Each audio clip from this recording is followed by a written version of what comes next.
Azad Samaj party लड़ रही थी या कोई अगर और था तो ना वो कांग्रेस के लोग थे जिनकी सरकार थी, ना वो भारतीय जनता पार्टी के लोग थे जो विपक्ष था। अगर कोई था तो वो मेरा भाई इस प्रदेश का होने वाला मुख्यमंत्री हनुमान बेनीवाल था, जिसने जी जान लगा के इस लड़ाई को आगे बढ़ाने का काम किया। सब लोग अपने लिए लड़ाई लड़ते हैं, लेकिन हमने सीखा है कि जब रास्ता एक है, मंजिल एक है, तो बंटवारा नहीं होना चाहिए। तो हमने तय किया बैठ के कि हम पूरी ताकत लगा के आने वाले दिनों में हर एक गली, गांव, कूचे, कस्बे तक जाकर, ढाणी ढाणी जाकर लोगों को इस गठबंधन के प्रति समर्पित करने का काम करेंगे, तैयार करने का काम करेंगे। क्योंकि लोकतंत्र है। अब से पहले भी चुनाव हुए, बहुत बार चुनाव हुए, बड़े बड़े नेता आपके दरवाजों पे आए, उन्होंने आपसे बड़े बड़े वादे किए, आपकी आदतें बिगाड़ी और आदतें बिगाड़ के अपना राज स्थापित किया। अब आपको आदतें सुधार के अपना राज स्थापित करना है। अगर आपको पावर चाहिए तो आपको संघर्ष करना पड़ेगा। और जिनके पास पावर होती है उनके लोगों पे जुल्म, जातीय अत्याचार नहीं होता है। जिनके पास पावर होती है उनका कोई अपमान नहीं कर सकता है। जिनके पास पावर होती है उनकी बहन बेटियों का सम्मान होता है, और जिनके पास पावर नहीं होती उनको जुल्म, जातीय अत्याचार का शिकार होना पड़ता है। मैं तो देख रहा हूं कि किस तरह से बीजेपी कांग्रेस की आपसी जुगलबंदी के हिसाब से जो उनके प्रदेश के नेता हैं वो कभी कुर्सी उनके लिए कर देते हैं और कभी अपने लिए रख लेते हैं। उनकी इन कुर्सियों पे उनके लोग बैठे रहेंगे। तो मैं पूछना चाहता हूं यहाँ की महान जनता से कि आपके बच्चों का आने वाला भविष्य राजस्थान में क्या है? कभी आपने सोचा, कभी आपने महसूस किया कि आपकी जो आने वाली नस्लें हैं वो राजस्थान में किस सम्मान, स्वाभिमान और हिस्सेदारी अधिकारों के साथ जीने वाली? मैंने संविधान बचाओ यात्रा में राजस्थान के बहुत सारे जिले, विधानसभाएं देखी। राजस्थान एक प्रदेश नहीं है। कहीं राजस्थान हरा भरा है तो कहीं बिल्कुल रेतीला, कहीं राजस्थान में मीठा पानी है तो कहीं कहीं राजस्थान में बहुत खारा पानी है। कहीं कहीं राजस्थान के किसी किसी गांव में खुशहाली है जहां से मंत्री जी आते हैं, रेलवे वाले हमारे एसएमवी वैष्णव, और कहीं कहीं कोई गांव ऐसा है जिनके पास ना खाने को अच्छा खाना है, ना पीने को अच्छा पानी है, ना सर ढकने के लिए अच्छा मकान है, ना पहनने के लिए अच्छे कपड़े हैं। इस भारत का सपना, इस भारतीय समाज का सपना ना क्रांतिकारियों ने देखा, ना हमारे महापुरुषों ने देखा। आजादी से पहले जब संविधान नहीं था हमने तमाम तरह की मुसीबतें सही, क्योंकि राजतंत्र था। राजतंत्र में आपके ऊपर बंदिशें थी, राजतंत्र में आप अधिकार विहीन थे, राजतंत्र में आप दूसरों से शासित होते थे। इसलिए जो मालिक ने दे दिया, जो मालिक ने कह दिया, जिसका आदेश मालिक ने कर दिया, आपने माना। लेकिन जब राजतंत्र चला गया और लोकतंत्र आ गया, आपके अंगूठे में इतनी ताकत है कि आप चाहो तो राजस्थान के मुख्यमंत्री को जमीन पर बिठा दो और चाहे अपने बीच के व्यक्ति को जयपुर में ले जाकर बिठा दो। ये ताकत आपके अंगूठे में बाबा साहब डॉक्टर भीमराव अम्बेडकर ने अपने 4 बच्चों को कुर्बानी से दिए। मेरे लोगों, 5 साल हो गए आपको इंतजार करते हुए कि कभी आपकी जिंदगी बदलेगी। 5 साल हो गए आपको लोग की तरफ आशा उम्मीद से देखते हैं कि वो आपके लिए कुछ करेंगे। इससे पहले भी चुनाव हुए, इससे पहले भी नेता आए, विधायक बने, सरकारें बनी। मैं आपसे पूछना चाहता हूं, क्या चुनाव के बाद कोई आपकी बस्ती में आया पूछने के लिए, आपके खेत में आया पूछने के लिए आपके हालात कैसी हैं? किसी ने आपका भूखा पेट देखा?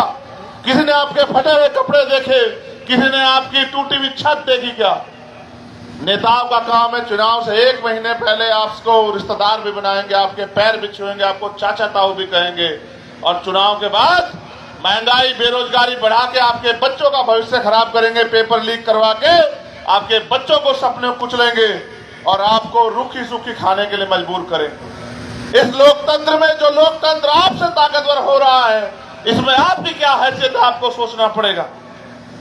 इस बात को ध्यान में रखते हुए कि वोटों का बंटवारा ना हो, इस बात को ध्यान में रखते हुए कि सोया हुआ समाज जो गांव में सोच के बैठा कि अपनी जिंदगी नहीं बदल सकती है, उनके अंदर आशा, विश्वास, उम्मीद पैदा हो। मैंने सत्यवान को काम करते हुए देखा है। और एक ऐसा समय था कि अगर मैंने दिल्ली से कह दिया कि राजस्थान बंद होना चाहिए, तो उसके नेतृत्व में मैंने 2 दिन बाद राजस्थान को बंद होते हुए देखा।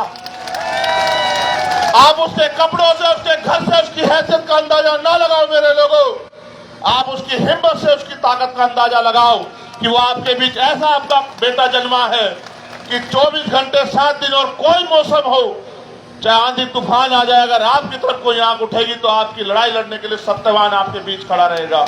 ऐसे नहीं सत्यवान चारों तरफ पैसे वाले और धन्ना सेठ आपके बीच में खड़े होंगे, एक गरीब का बेटा भी आपके बीच में खड़ा होगा जो किसान का मेरे की लड़ाई अपने खून को उनके लिए लगा के लड़ेगा। तो इसलिए हमने सत्यवान को आगे बढ़ाने का फैसला लिया कि जहां दूसरे धन्ना सेठ सरकार के रहते हरियाणा के गुंडे आके उठा ले जाते हैं और पीट पीट के उनकी हत्या कर देते हैं और फिर उनको जिंदा जला देते हैं और यहाँ की सरकार तमाशा देखती रहती है। आपने असगर को देखा, हमारे एसआई मीणा जी को देखा जिनको गोली मार दी जाती है ट्रेन में। आपने ओम प्रकाश रेगर, इंद्र मेघवाल, जितेंद्र मेघवाल को देखा, आपने कार्तिक भील को देखा, आपने जो जुल्म जाति अत्याचार बहन तोला गुजर के साथ हुआ आपने देखा और सब आपके सामने। लेकिन आज आपके पास ताकत है, आने वाला 1 महीना आपका है। इस 1 महीने को आपसे कोई नहीं छीन सकता। इस 1 महीने में आपने मेहनत की तो मैं लिख के देता हूं कि इस धरती से इतिहास लिखा जाएगा। और जो सपना बाबा साहब अम्बेडकर ने देखा था, जो सपना संत छोटू राम ने देखा था, जो सपना चौधरी चरण सिंह जी ने देखा था और जो सपना शहीद आजम सरदार भगत सिंह ने देखा था कि लोकतंत्र के जरिए गरीबों के बच्चे भी आगे बढ़ेंगे, ये अवसर आपके हाथ में आ चुका है। अगर आपने गलती की, आपने लापरवाही बरती, आपने जिम्मेदारी नहीं उठाई, जिस परिवार का जिम्मेदार व्यक्ति अपनी जिम्मेदारी से भागता है वो परिवार का वजूद खतरे में पड़ जाता है। अगर आपने जिस तरह से 5 साल सत्यवान ने आपकी सेवा की, अगर कंधे से कंधा मिला के अगले 1 महीने आपने उसका साथ दिया, मैं लिख के देता हूं अगले 5 साल आपका हाथ किसी आगे ऐसे नहीं फैलेगा, इस बात का मुझे भरोसा है। अगले 5 साल कोई ताकतवर सामंती किसी गरीब की बच्ची की तरफ आंख उठा के नहीं देखेगा। धर्म के आधार पे किसी दलित, पिछड़े, आदिवासी, मुसलमान के साथ जुर्म जाति नहीं कर पाएगा।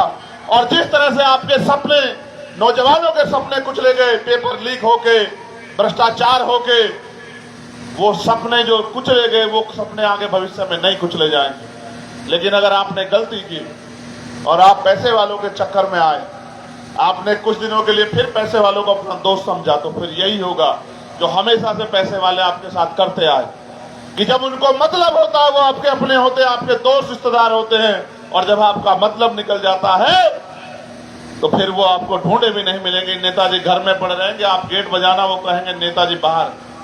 अब आप तय कर लो कि अपने बीच के लोगों को आगे बढ़ा के अपना नेता बनाना है या उन्हीं जिनकी पैतृक चली आगे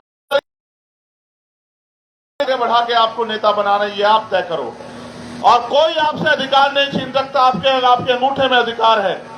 ईवीएम का बटन जब आप दबाने जाएंगे तो केतली चुनाव निशान पे आपको सिर्फ सत्यवान ही याद ना रहे। कर्ज नहीं उतार सकता हूं आप जो प्यार देते हो, लेकिन बेटा होने के नाते, भाई होने के नाते मेरे मन में भी ये पीड़ा है कि कब तक मेरे लोग सोए रहेंगे। आप याद करो, सत्यवान तो लंबे समय का हौसला होता है, नौजवान जिंदा दिल होता है, नौजवान के अंदर सपने होते हैं। और क्योंकि आपके बीच से निकला है, आपके दुख दर्द को, तकलीफों को जानता है, आपके क्षेत्र की समस्याओं को जानता है, इसलिए जिस दिन जिए हैं, जिस दिन को जीने के लिए इन सरकारों ने आपको मजबूर किया है, तो मेरा यह मानना समस्याओं से लड़े। और अगर आपने कंधे से कंधा मिलाकर इसका साथ दिया तो उन समस्याओं को हल करेगा। आप जानते हैं हमारा प्रयास है कि एक ऐसा लोकतंत्र जिसके सपने जो है महापुरुषों ने रखे थे, उस लोकतंत्र का